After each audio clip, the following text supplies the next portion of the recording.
Created live on Fireside.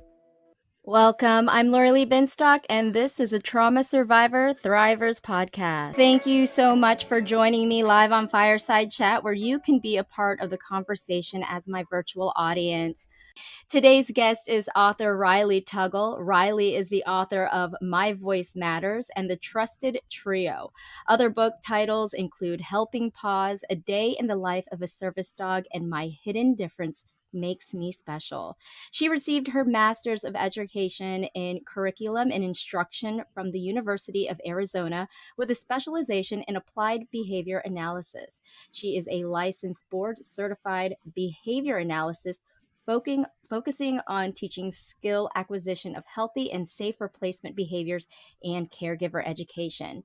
Tuggle is an advocate for service animals, chronically ill and or disabled individuals, and those who have experienced trauma. Rylee, thank you so much for joining me today on Fireside. Thank you so much for having me.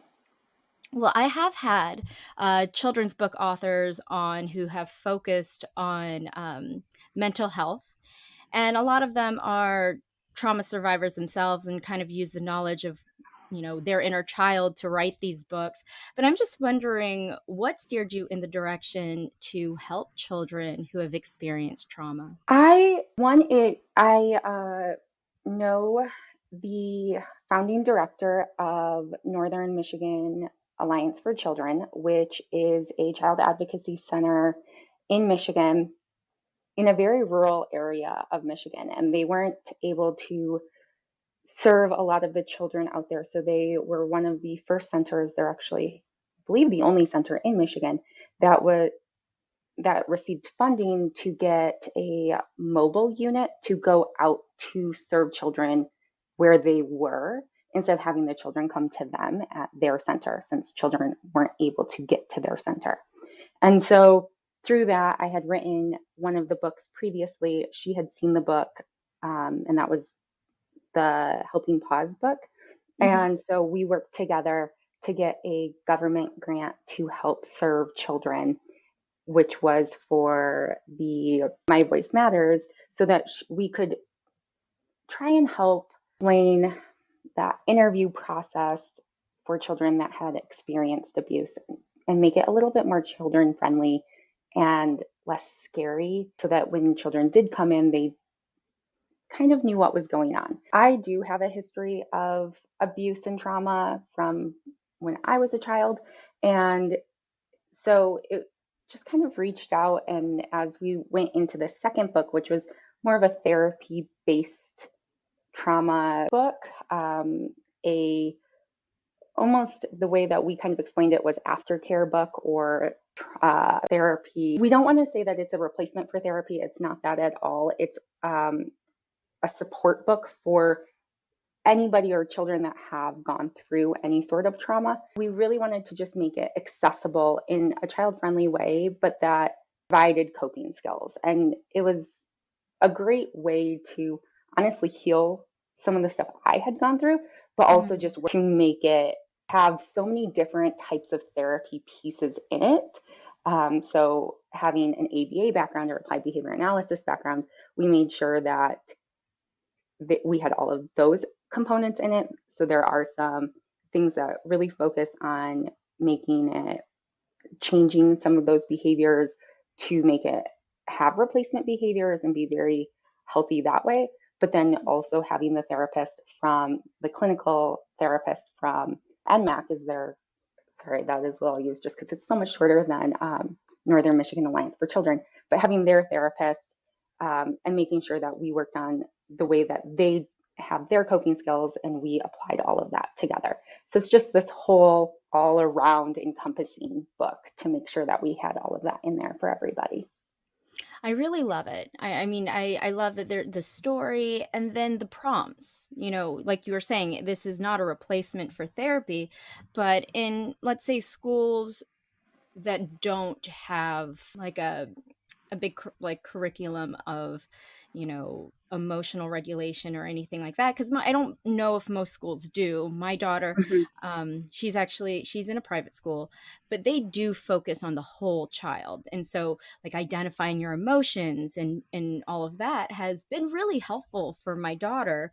And so do you believe that a book like this and even like the prompts would be or should be part of the curriculum to, help children who may be dealing with trauma? Because again, like most people, most children, they won't share if they're dealing with trauma. And so I'm just wondering, like, if they're prompted with these prompts, would more children be forthcoming and revealing any trauma? I wholeheartedly believe so.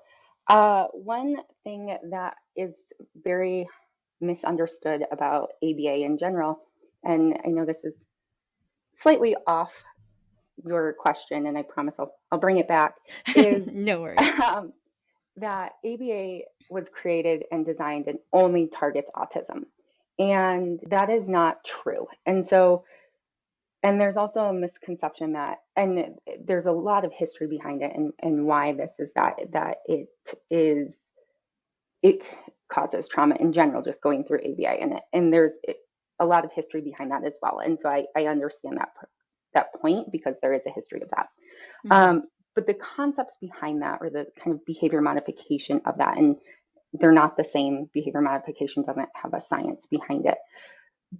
The components of that I apply to my everyday life, as well as within this book. And so parts of that where it's identifying, okay, this is the problem, but it's not just a surface thing. It's saying, okay, what works for one child doesn't work for the other, but what is the underlying concern and the issue Mhm. of that situation? And not only that, understanding that it's a skill deficit most of the time, or that it's a learned behavior to cope with a situation, and not that it's a problem and that child is a problem. And that is kind of the underlying fundamental of how I, as a BCBA, and how a lot of kind of the idea of ABA, or at least how I see ABA is, and how I approach that with this book.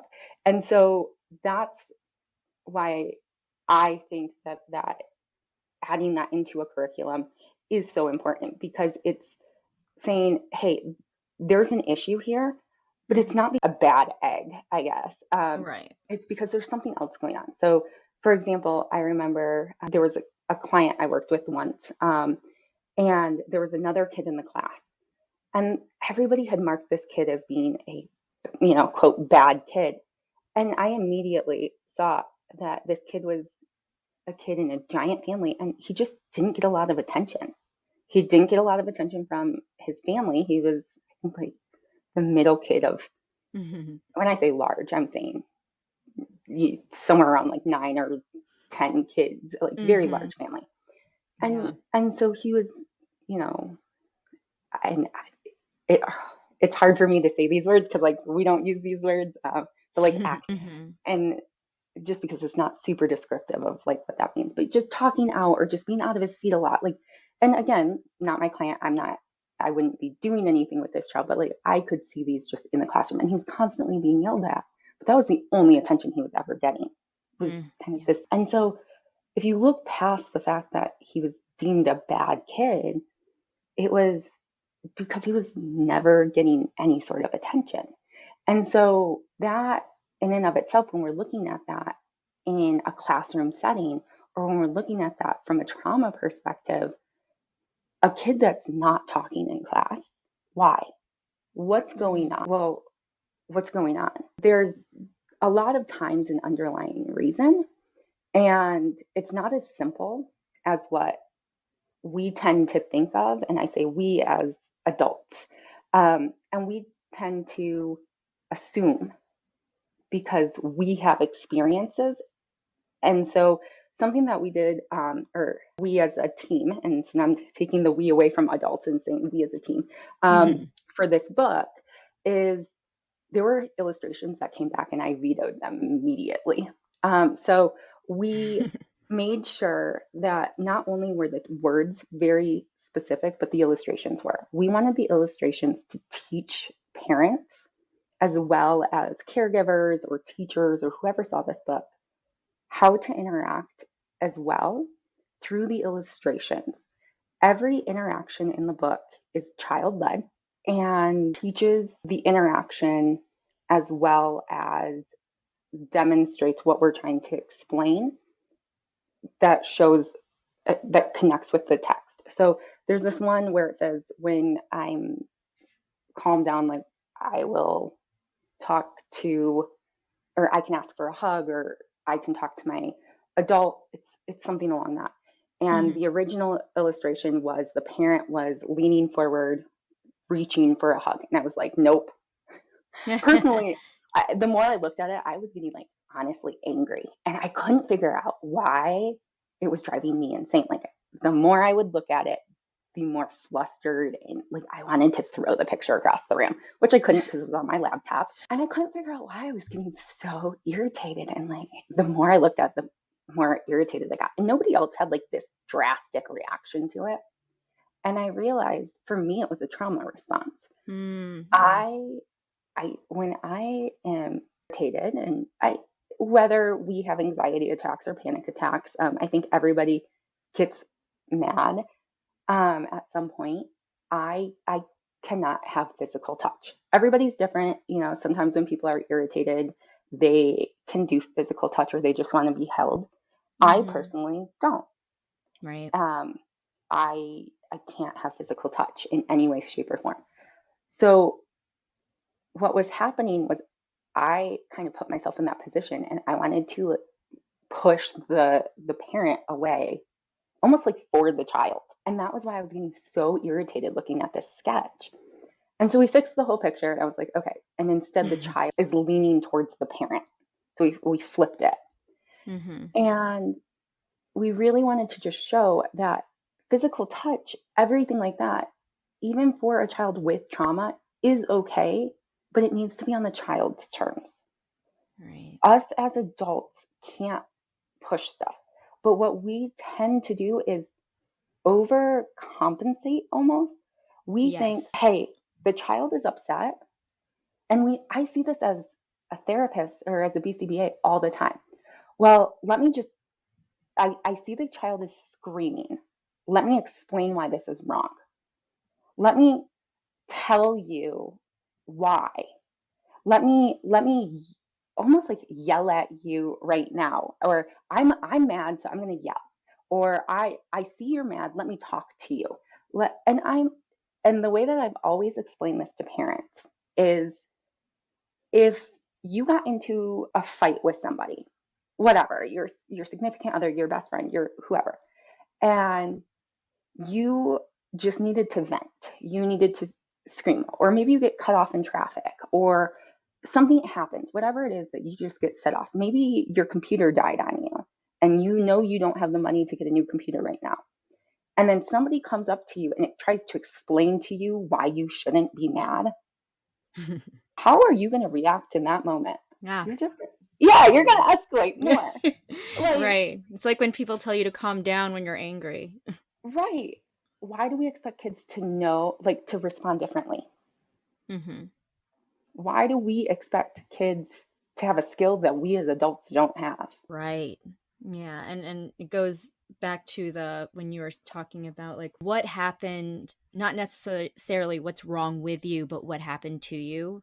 Right. And I guess just being curious, as a parent myself, in my healing journey, to be honest, I know what I need to do in my head, just based on my own experiences with trauma and and what I've learned in my healing journey. But sometimes it is really hard to do the right. Oh, absolutely. Absolutely. I've been there. But what I love is that you teach you provide caregiver education as well. And I want to hear more about that, like what you were just talking about, because honestly, I need it for myself. Even though I know what to do, what is it that as parents and as caregivers, when we see our children acting out, or we see these children who we're caring for acting out, is it just as simple as, what do you need? Or is there so much more we can do? There's so much more that we can do. One is what is really listening and paying attention and just coming from it, or coming at it, I guess, from the perspective of understanding. So taking that minute to look at it from the child's perspective. We shouldn't assume anything, and really looking at it from that perspective. So I think one of the things that's really hard is we tend to, and I say we because I'm going to say, honestly, I put myself in that box, but that it's almost like we expect children to have these skills that they just don't have. But then as adults, we don't do it for them. If that made sense at all. But or ourselves. Yeah, like, so for example, we expect them to, for example, like, I'm trying to think of like a good example for that. So I'm going to completely just disregard what I just said because that did not exactly make sense. So the calm down one. So we have road rage, and yes. And why do we expect them to calm down when they're triggered by something, but then we can't calm ourselves down in certain situations? So taking it from that perspective of putting ourselves in their shoes, or if they're being called names, why do they have to walk away if we can't walk away? So really just taking that perspective of what's the skill that they are missing? Why can't they do whatever it is that they need to do in that moment? What is, not why, not telling them what it is that they should have done, but why can't they? What is the skill that they are missing? And really looking for that skill and then teaching them that skill. Don't look at it as a problem behavior, but looking at it from a perspective of what is the skill that they are missing that they need to learn, and approaching it from teaching a skill, not as reprimanding a behavior. I think that is like advice I can give, or the way that I would approach it as a BCBA. And that is really what it comes down to. If you can teach the behavior that they are missing, or the skill that they are missing, then what's the point of the behavior? Why have a behavior if I have the skill that I need to avoid the behavior in the first place? Right. You know, So go ahead. Well, I was going to say, so for example, I have a service dog. That's where Helping Paws comes from. I have a very rare medical condition. One of them, my potassium drops. Can be very sudden. I go into paralysis. And this is important for this. I promise, like, it's not like it's not. But what happens is it causes like a sensory issue. I go tingly, like pretty much it feels like if you've ever had like teeth removed, or cavities, or not teeth removed, cavities, like Novocaine, stuff like that. But it pretty much feels my entire body has like Novocaine, and it can cause me to get very irritated very fast. I can't tolerate being touched, but I won't always know that I'm there. And then I need potassium very quickly. And so I was getting very, very angry very, very quickly with my fiance. And so what was happening was I did not like my responses to him. He would come up, but because I had been working on my computer, I didn't realize I was in a state of like abortive attack, or pre-paralysis, where my body was tingling. I was starting to paralyze, and I couldn't tolerate this, or tolerate touch. It's almost extremely painful. My muscles start tensing, and I would start yelling almost. It was just extremely painful. And so I realized that what my skill that I was missing was the ability to effectively communicate that I couldn't be touched in that moment, and that I needed. And then for him, the skill he was missing was identifying that I wasn't responding to him, and that because I wasn't responding, I was having a medical episode. And so we worked together to come up with a solution to that situation. And so now if I don't respond right away, when he's if he sees I'm working, he'll ask me, like, can I touch you? Like, to come up and give me a hug or tap me on the shoulder or anything. And if I don't respond within about 3 seconds, he knows I'm having a medical issue. And I work on saying, even if it's very terse, just having the ability to communicate and saying no. Yeah. And so we've worked on bridging that skill deficit, and it's avoided the behavior. Yeah. Yeah. I think this is the same thing you can figure out with your own children, right? Mm-hmm. Just looking through your book and the prompts, I was like, this is what I should be doing with my son. And this would be extremely effective.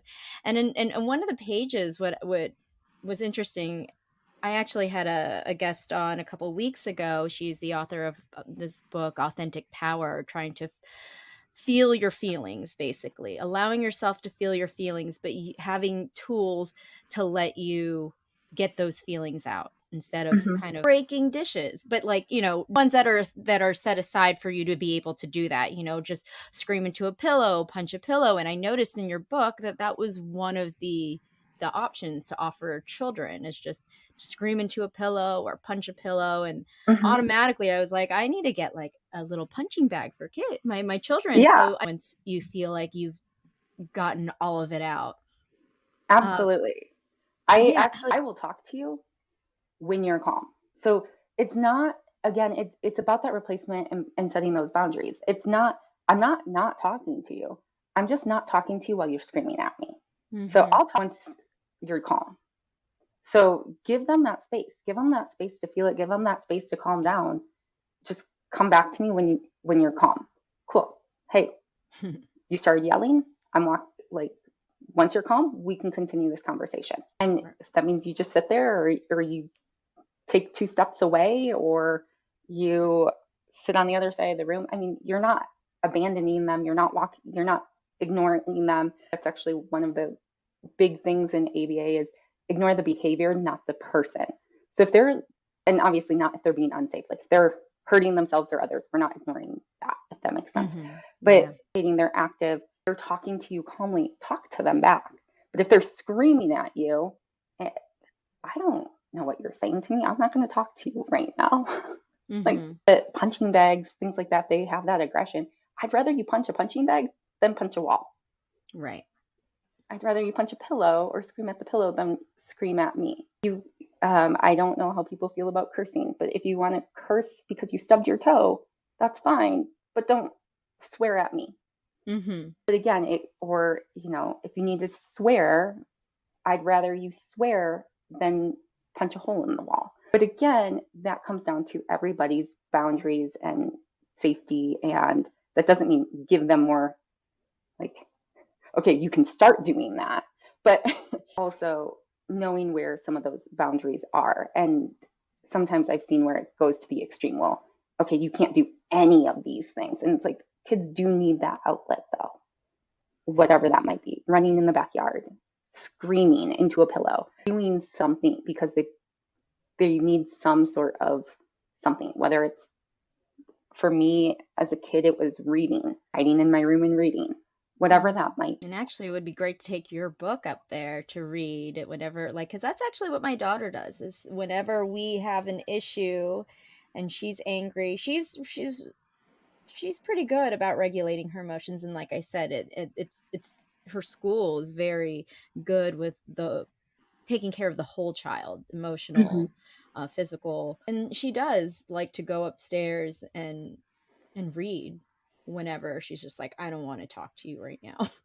and I think that's great. And I love the prompts in your book. I think that is just one of the things that I'm just like, I feel like my daughter would do so well, and something that I can work with my son. He's 4, so he can't really read, but definitely something I'd like to work with him on. I think it's really interesting because, me, I was born in the 80s. I'm a child of the 90s. No one talked about trauma like 10 years ago, to be honest, because I remember I was actually misdiagnosed bipolar, but it would happen to be PTSD. And what I realized when I started this podcast was that a lot of Gen Zers are absolutely into talking about mental health. And I think I was just amazed. I'm like, that is incredible. Because then you can learn those skills much earlier than when I did. And I'm thinking, this is great. And, with your book, we're talking to children even younger about trauma and mental health, but in a way that they can understand. But I do think there are those people, and most of them are like, the older generation who say, maybe we shouldn't have these types of conversations. Those are still the people who are just like, if we don't talk about it, it doesn't exist.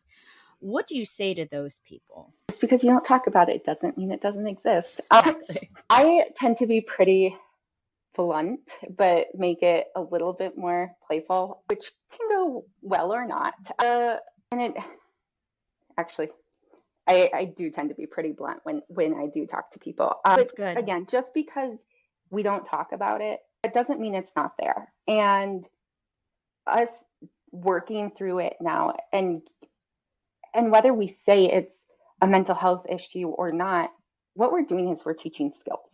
We're teaching people how to live through any sort of situation. It's not any different than addition. It's not any different than saying hi, how are you, and somebody responding good. It's just a different skill. And mental health and going through life is the same thing as knowing how to tie your shoes. They're all skills within a person. And so whether or not we separate them and say it's a whole different skill set and they're completely separate and we don't need to teach them together, or you teach them outside of school or not, I should say, not that we don't need to teach them. You teach them at home, you don't teach them at school. It's still a skill set that people have to learn. Some people are not taught them and need to learn them later in life.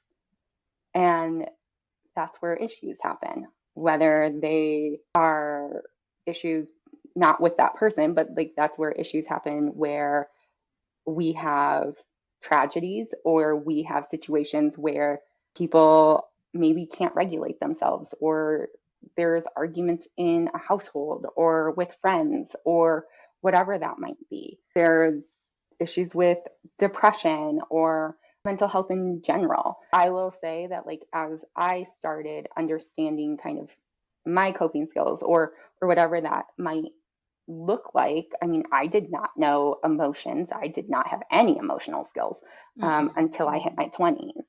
And I was not taught them. I didn't know anything about them. I knew how to feel nothing and how to feel anger, pretty much. I taught them to myself. My fiance has helped me through a lot of them in the last few years. And this book, honestly, writing this book has helped a lot through some other things. And so it's a skill deficit. Whether or not we want to think of it that way or not, it is. It's a skill deficit. And whether people think that's important or not is kind of to each their own, but it is. It's a skill deficit. And I guess that's that's how I see it. Like if we think of it as an array of skills that people have, I'm not a mechanic. I have a skill deficit in being a mechanic. But we all have emotions, Right. Worked on, managed. And I think, yes, that is a skill that is necessary. And I honestly think it's more important than any of the other, like more important than math. Yes, math is important. Reading is important. Yes. But like, how far can you get in school when you can't even regulate your emotions? And then there's these behaviors that kind of hold you back from being successful in school. So I think it's absolutely necessary, and I do think it should be part of the curriculum. Fine, I know that I've seen so many statistics about children and COVID. Do you find that with COVID, there are a lot more children experiencing mental health issues, and if so, what can we as caregivers do to help? That I will honestly have to say I cannot speak on. That is not my type of therapy. So it is out of my purview. As ABC and doing ABA, I wouldn't be seeing those clients that would fall under mental health specifically. Mm. We see behavioral issue Mm-hmm. or behavioral problem diagnoses related to behavioral problems. So it would have to be specifically, trying to think of the Let's say diagnoses, like, yeah, where we're prescribed by doctors, kind of like speech is prescribed, or like OT is prescribed. occupational. Yeah. So then Right. the way life. So unless trauma or mental health manifested in a way that was behaviorally affecting day-to-day life, which, I mean, I have been prescribed for pretty much anything and everything that has a diagnosis. And I mean, it varies, right? So OCD can be debilitating, autism, speech problems, even because speech, we've had young kids that behaviorally were punching walls, like holes in walls, because they weren't able to speak effectively. And so that was the way that they found to be able to communicate, was punching others and kicking. And it was extremely dangerous for people around them. Got it.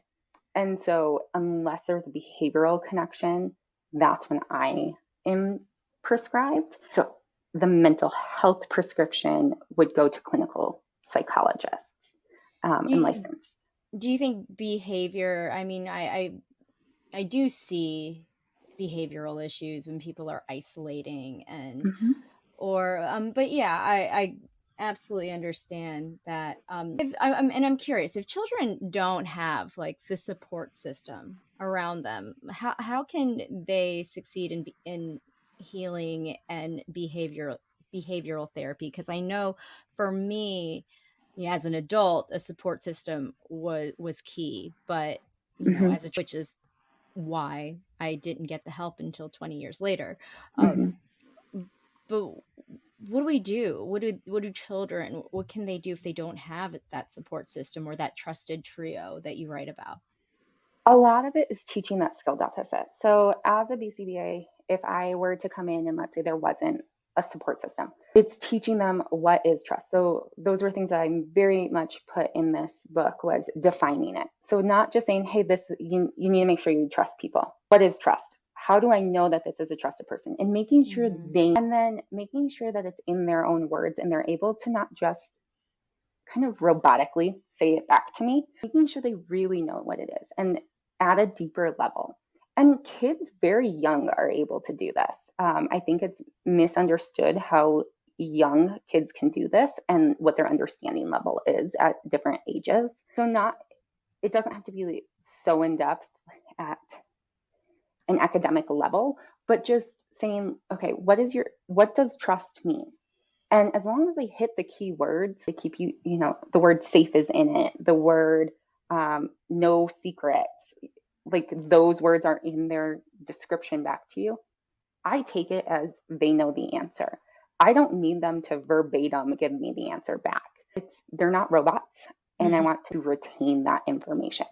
And then it's give me examples of it and non-examples of it. Okay, so what if, and answering just kind of random questions that are important to their daily lives.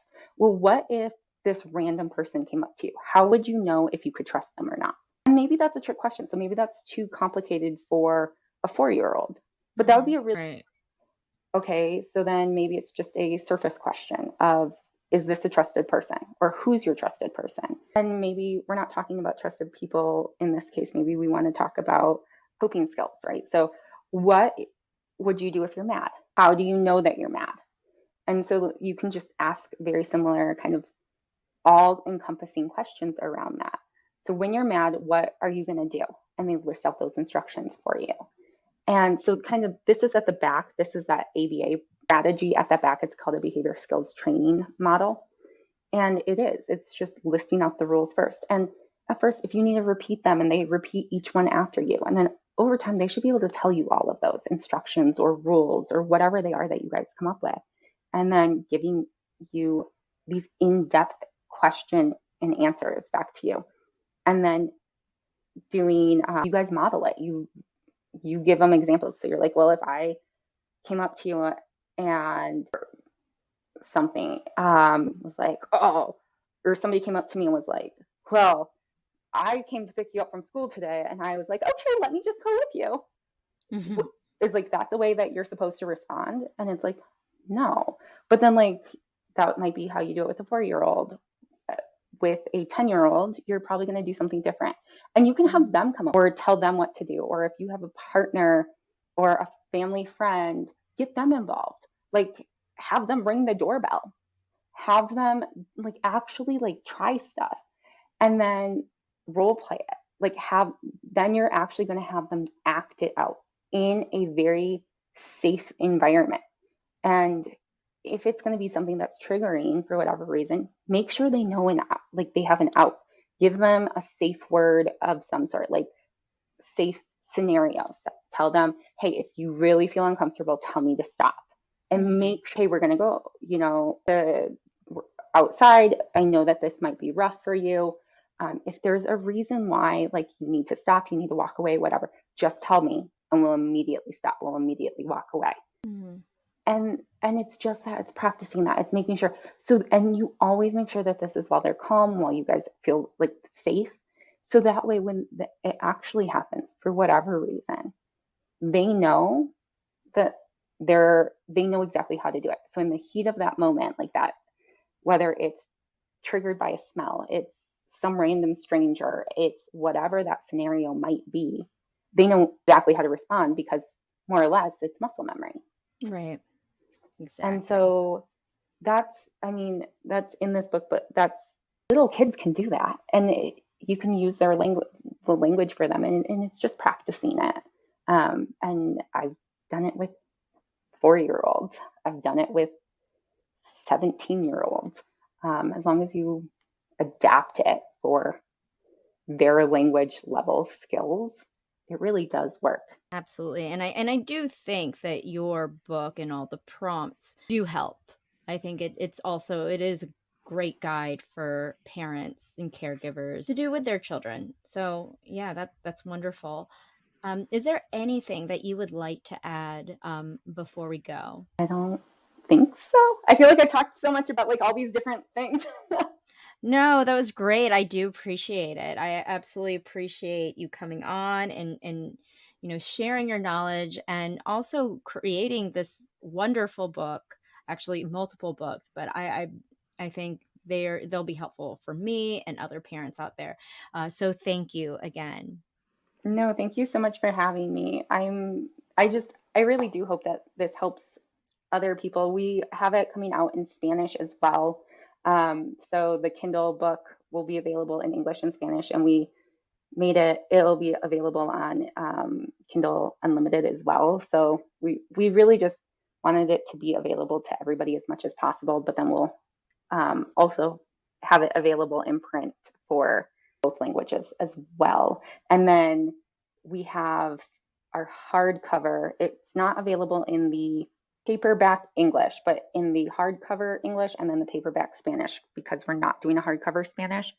The end page of them have a coping skills. I can't think of the word right now, but the 5 senses to calm down is I spy for the book. Oh, so I love that. It's kind of fun. We spent a lot of time designing it. We just officially finalized it a couple weeks ago, and that'll be out soon. So those 2 books will be releasing April. I know my months, I promise. It started with an A. April 1st, but the paperback is going to be out very soon. So excellent. Next week or 2. So. Well, you can also check out Rylee's other books. Right there is the fortune cookie, and there's also a link right after Rylee's name. You can click on that, and that'll send you to her page. So thanks, and if you want to check out her book, check it out right there. That was Rylee Tuggle, children's book author, advocate for service animals and those who experience trauma. And for more on her, again, you can go to that fortune cookie right there, or you can go to my website at tstpodcast.com. That's the letter A, tstpodcast.com. And I believe you will be contributing to April's issue of Authentic Insider magazine that you can find on the website. And if you haven't already, please subscribe to my email list to get Authentic Insider magazine in your inbox monthly. Next week, we speak with Zelna Oberholster, an author, life coach, speaker, mother, serial entrepreneur, and community builder with a special interest in the development of young women. Don't miss that show live on Fireside next week, February 17th. You've been listening to a Trauma Survivor Thrivers podcast on Fireside. I'm Lori Lee Binstock. Thank you for being a part of the conversation. Take care.